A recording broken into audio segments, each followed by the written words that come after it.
So ayun guys, meron tayong bagong dating na package from 70 my dashcam. So bumili na rin ako ng dashcam, syempre for our protection. Then sabay-sabay natin siyang ikabit. Let's go. So i-unbox muna natin siya guys. So ayan, premium feels ang datingan, parang bagong cellphone. So what's inside the box? Syempre, ito yung front dashcam.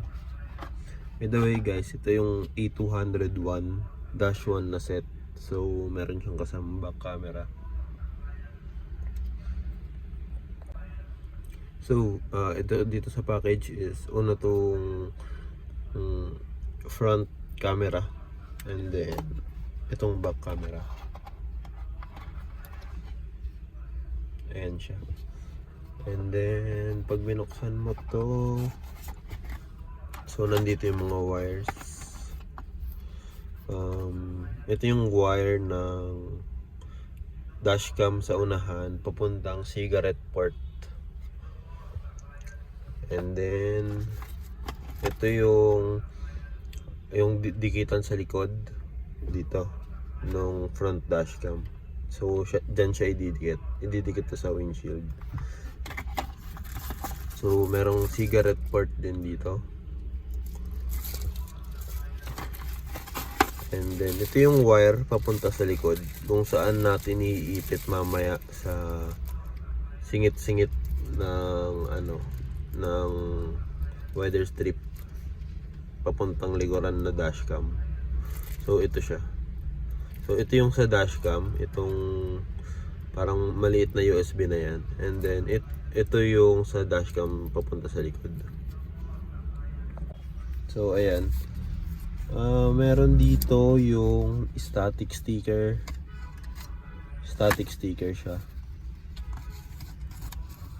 Ito yung kinakabit sa windshield before ikabit yung mismong dashcam. Static sticker ang tawag dito.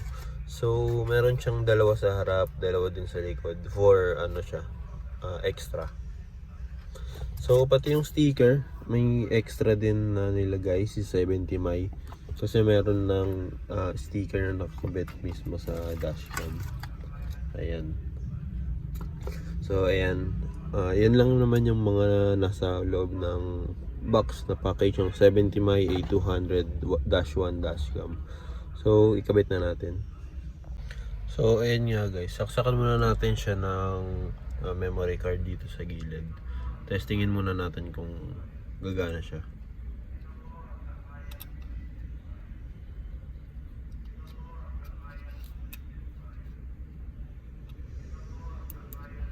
Ayan. So isaksak lang muna natin siya dito sa cigarette port charger natin. Then lagay na natin yung USB dito dito. Okay, lagay na natin. So ayan guys, naikabit na natin. And then on muna natin yung ignition para test natin kung gumagana siya.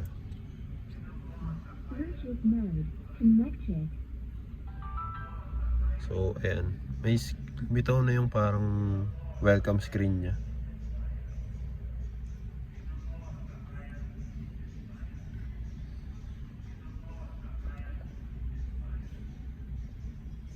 So ayan guys, tinanggal ko na yung yung parang plastic sa screen.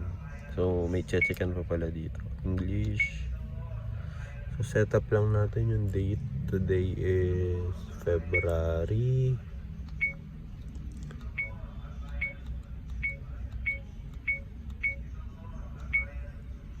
Ayan guys, so gumagana naman siya. So testingin muna natin dito sa windshield para alam natin kung saan natin siya ikakabit. So itong pwede mo siyang ibaba taas. Ito. Ayan. Ayan. So bababain taas siya for your adjustment. Ayan, so test natin.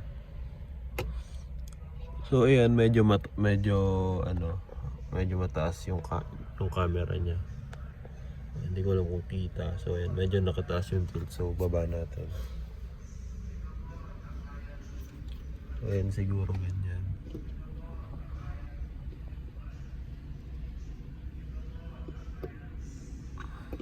So ibaba pa natin, medyo mataas pa. So ayan guys, adjust nyo lang siya hanggang sa makuha nyo yung tamang adjustment na tilt niya. So ganyan, I think okay na yung ganyan kataas na tilt. So tuloy na natin yung pagkakabit. So sa pag-connect niya sa cellphone nyo guys, so meron kasi tong application. So meron ditong download app na settings sa kanyang settings sa mismong dashcam. So ayan, QR code siya. So pwede nyo siya i-scan para ma-download nyo siya sa inyong cellphone. So mas maganda para doon na natin siya kukunin yung mga footage if kailanganin natin. And then sa pag-connect niya sa cellphone,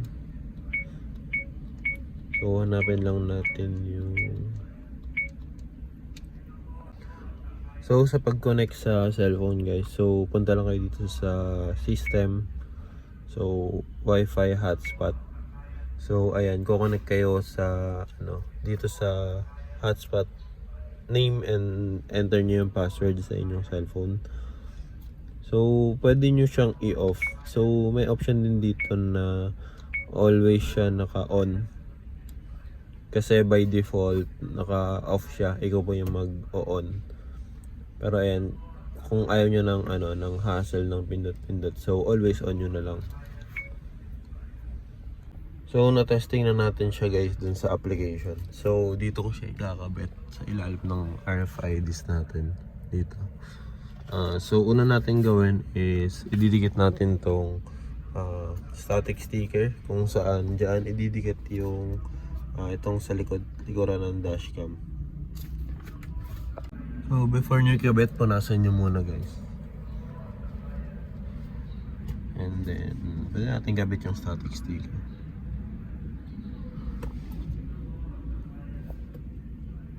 So guys, ikabit na nga natin yung static sticker.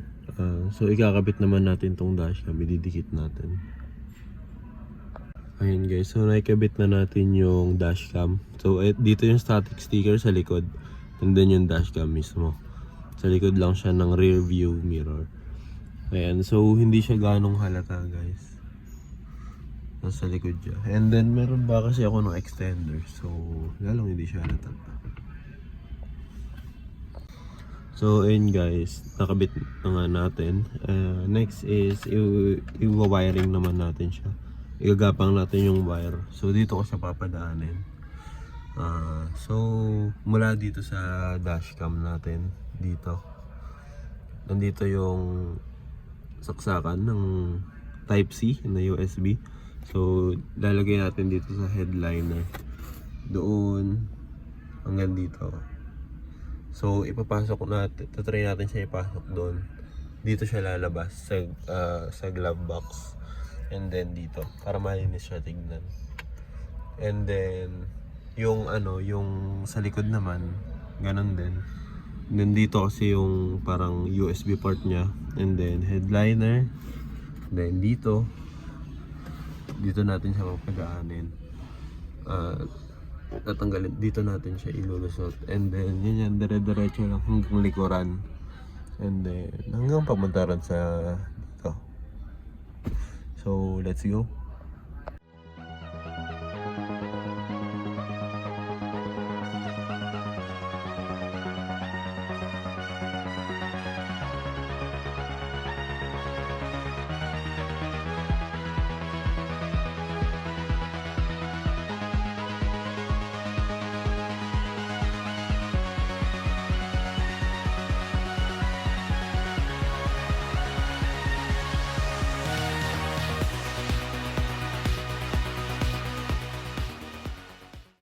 So ayan na nga siya guys, yan na yung nagawa natin. So pinasok natin siya sa headliner.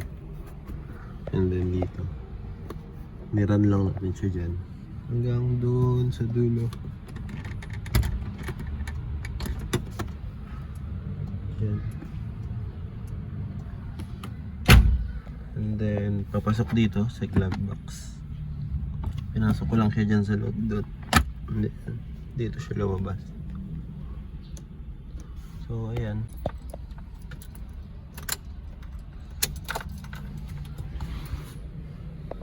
Bluetooth mode connected.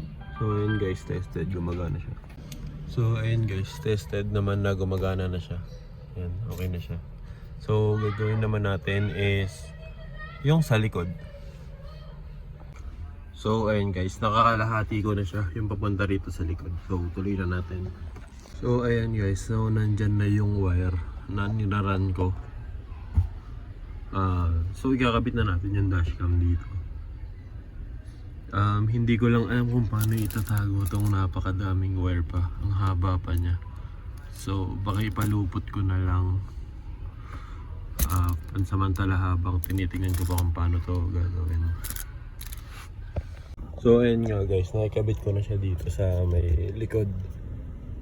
So, ito naman naiikot siya ng 360 guys. 360 naman siya naiikot. So, itutuloy na natin yung wire. So, baka iganito ko na lang din. So, hindi ko alam, ang dami niya. Ang haba pa niya guys. So, okay din siya kahit sa mga 7-seater. Sobrang haba niya. So, sa sedan, figure out nyo na lang din kung paano itatanggal to. So, ayan na guys. So, ganyan yung ginawa ko. So, medyo malinis naman siya. Ayan. Wala siyang hindi ganong halata yung mga wires. So, ayan. Ang ginawa ko is inulit-ulit ko siyang iganon-ganon dito hanggang sa maging maikli na siyang ganyan. So, sana okay siya. So, testingin natin siya dun sa application kung gumagana talaga siya.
So, ayun nga guys. So, nakita na natin. Gumagana na yung harap and likod.